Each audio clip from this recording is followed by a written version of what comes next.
47 में पाकिस्तान और India separate होते हैं, बीच में एक टुकड़ा आता है कश्मीर का। कश्मीर का कुछ हिस्सा पाकिस्तान के पास है, कुछ हिस्सा इंडिया के पास है। इंडिया कहता है हमारा है, पाकिस्तान कहता है हमारा है। ये सिनेरियो देखें है क्या, ये नहीं है कि पाकिस्तान से कश्मीर अलग हो जाएगा या इंडिया से कश्मीर अलग हो जाएगा या कश्मीर एक अलग स्टेट बन जाएगा, ऐसा कुछ ना होने वाला ना होगा। बस ये पाकिस्तान और इंडिया के लोगों ने और बड़े पॉलिटिशियंस ने एक जो कश्मीर या फिर जो पाकिस्तान और इंडिया की गरीब अवाम है उसको एक बड़ा खूबसूरत लॉलीपॉप दिया। तो इस एग्जाम्पल से समझते हैं, मान लें कि एक गांव है और गांव के दो चौधरी हैं और दोनों चौधरियों एक ज़मीन के एक टुकड़े के ऊपर लड़ रहे हैं और उस टुकड़े का एक चौधरी कहता है मेरी और दूसरा चौधरी कहता है मेरी है ज़मीन, और दोनों के दरमियान में एक आपस में एक म्यूचुअल अंडरस्टैंडिंग भी है।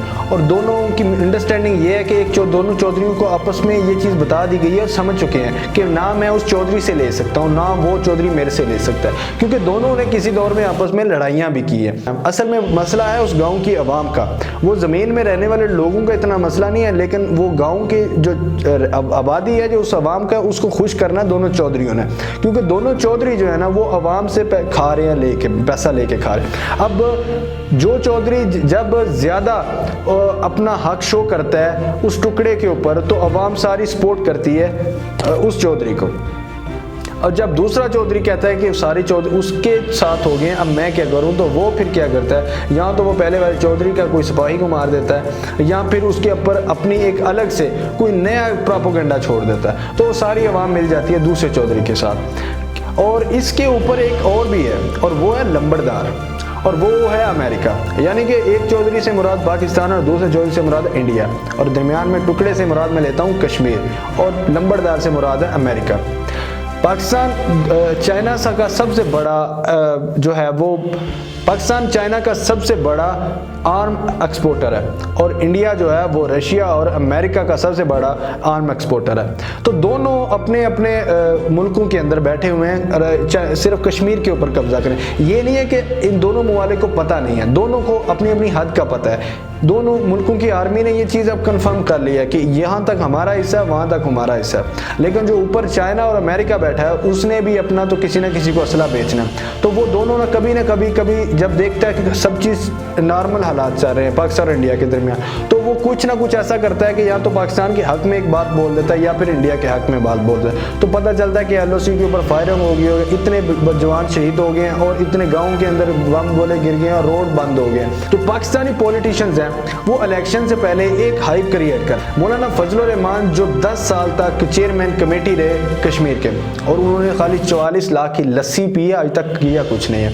इमरान खान की बात करें तो इमरान खान ने भी कुछ नहीं किया। बेसिकली कोई भी पॉलिटिशियंस हो या कोई भी पॉलिटिकल पार्टीज हो, ये कर कुछ भी नहीं सकते कश्मीर के इशूज़ के ऊपर, क्योंकि कश्मीर का इशू एक ऐसा है जिसके ऊपर कोई भी सियासी जमात कुछ नहीं कर सकती, क्योंकि वहाँ दूसरी तरफ भी इंडिया है, और इंडिया भी इतना कोई गया गुजरा नहीं है मुल्क कि वो आप जाएंगे वहाँ कब्जा कर लेंगे तो वो आपको करने देगा। या फिर इंडिया के जो पॉलिटिशियंस हैं वो भी इलेक्शन से पहले पूरी एक हाइप क्रिएट की जाती है, वहाँ पे मुसलमानों को भी माना जाता है कि वोट लेने के लिए, क्योंकि इंडिया के अंदर हिंदुओं की तादाद ज़्यादा है। तो ये नहीं है कि इंडिया ये समझता है कि इंडिया की या फिर इंडिया की जो आर्मी या इंडिया के पॉलिटिशियन ये समझते हैं कि हम जाएंगे कश्मीर के ऊपर कब्जा कर लेंगे। उनको भी पता है कि पाकिस्तान भी इतना कोई गया गुजरा नहीं है या उनके पास भी वो हथियार नहीं है जो हमारे पास नहीं है, दोनों के एक दूसरे का। लेकिन सिर्फ आवाम जो होती है, मैं कहने का वो जो गाँव है, अब इसको एक गाँव के सिनेरियो में अंडरस्टैंड करें तो वो गाँव की आवाम है, इसी तरह पाकिस्तान और इंडिया की आवाम है। तो आवाम को जो लॉलीपॉप दिया जाता है कश्मीर के नाम के ऊपर वो बिकता है। हर इलेक्शन से 10 या महीना पहले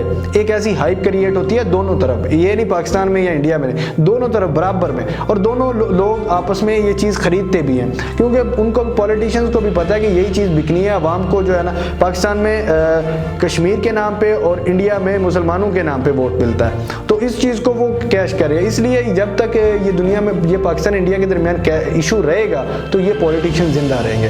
तो इसलिए जब तक ये दुनिया है तो ये कश्मीर का इशू तो रिजॉल्व होने वाला नहीं है। इसलिए आज खुद भी आप भी अंडरस्टैंड कर ले और हम भी अंडरस्टैंड करें कि ये कभी भी मसला हल नहीं होगा, ये जैसे है इसी तरह रहेगा ता क़यामत तक। ये कभी मत सोचिएगा, क्योंकि जिस दिन ये मसला हल हो गया उस दिन इंडिया के पॉलिटिशियंस और पाकिस्तानी पॉलिटिशियंस ان کو بیچنے کے لیے کچھ نہیں رہے گا. اور ڈیفینس کی بات کریں تو نہ پھر انڈیا کے ڈیفینس کی کوئی ضرورت ہے نہ پاکستانی ڈیفینس کی, یعنی کہ پھر دونوں ملک کی آرمی بھی ختم ہوتی ہے اور سیاستدان بھی ختم ہوتے ہیں, دونوں کا کام ہی ختم ہو جاتا ہے اگر بیسک یہ کشمیر کا ایشو ریزالو ہو جائے. تو مطلب اس لیے یہ کبھی بھی تا قیامت تک ایشو ریزالو نہیں ہوگا, یہ ایسے ہی لٹکا رہے گا, نہ ان کا نہ ہمارا, یہ بیچ میں اسی طرح کھجل ہوگا. اور امریکہ اور چائنا کی بات کریں تو چائنا پاکستان اور انڈیا دونوں کا ہمسایہ ملک ہے. تو پاکستان کو وہ سب سے بڑا ایکسپورٹر ہے چائنا, پاکستان کا آرم ایکسپورٹر ہے, اور انڈیا جو ہے وہ امریکہ کا سب سے بڑا آرم ایکسپورٹر ہے.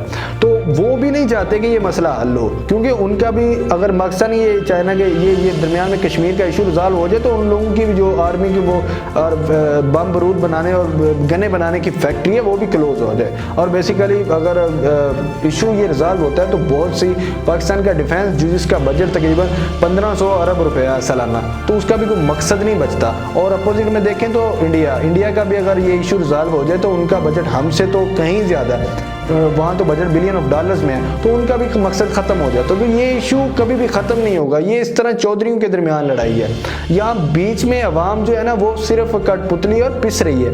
یہ چودھریوں کی لڑائی, اور چودھریوں کی لڑائی کبھی ختم نہیں ہو سکتی, کیونکہ جس دن چودھریوں کی لڑائی ختم ہوتی ہے نا تو چودھری بھوکے مر جائیں گے, ننگے ہو جائیں گے, کوئی بندہ ان کو کھانے کے لیے روٹی نہیں دے گا. اور نہ ہی لمبردار یہ چاہتا ہے, کیونکہ لمبردار چودھریوں کے سہارے زندہ ہے, تو وہ بھی چاہتا ہے کہ چودھری زندہ رہیں, اور چودھری چاہتے ہیں ان کی سیاست زندہ رہے. تو وہ اس طرح یہ ایشو کبھی بھی زندگی میں ختم نہیں ہوتا جب تک یہ دنیا قائم ہے. یہ اسی طرح بیچ میں لٹکا رہے گا, کبھی وہاں ان کے 10 بندے مر گئے, کبھی ہمارے مر گئے, کبھی ہم نے ان کو ٹائٹ کر دیا, کبھی انڈیا نے ہمیں ٹائٹ کر دیا. تو یہ آپس میں آنکھ چولی لگی رہتی ہے, کبھی ہم نے دھماکہ کر دیا, کبھی انہوں نے کر دیا. تو یہ آنکھ مچولی چلتی رہے گی اور چلتی رہے گی تاکہ ہم, اس لیے یہ کبھی مت سوچیے گا کشمیر کا ایشو ریزالو ہو سکتا.